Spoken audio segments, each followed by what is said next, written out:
Now, our main news this morning. The Catalan pro-independence parties are claiming victory after winning most seats in the new regional parliament.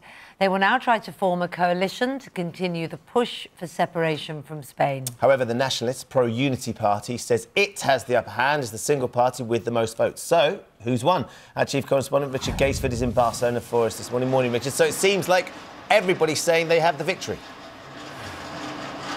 Yeah, and everyone thinks they're a winner, Ben. I think the first thing to remember about this referendum or this election was that it wasn't a referendum. It was sparked by a referendum, but there was no yes or no answer here. There were multiple party choices, lots of different outcomes, and that's what we've got. We've got a pro-unity party, the Citizens Party, who want to stay with Spain as the biggest party, wanting to move into the presidential palace behind me here.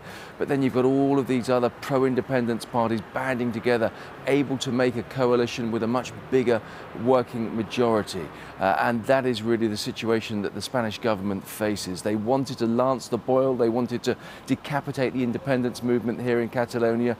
In fact, the exact opposite has happened. It's a bit like Theresa May going for a snap general election and realising it hasn't all quite worked out. You'd be forgiven for thinking that everyone concerned in Catalan's hotly contested election thinks they're the winner. Here, the Nationalist Citizens Party, that wants to stay with Spain, celebrates getting the most votes. Its figurehead, Inés Arrimadas, thanking an adoring crowd of supporters, although they know the party's unlikely to be able to form a coalition that takes independence off the table. Obviously, we know it's going to be very difficult, but we have the hope. For now, it's a victory, but we don't know yet, so we have to wait. They queued in record numbers, more than 80% of all those eligible to vote turning out at the polls for this election. Each vote counted as a precious commodity in a race that had been too close to call.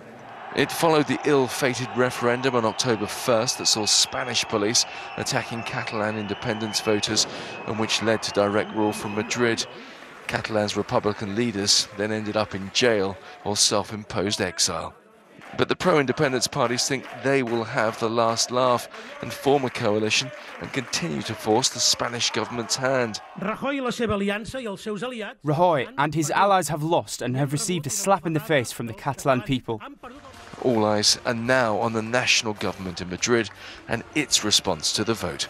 Richard Gaisford, Good Morning Britain, Barcelona.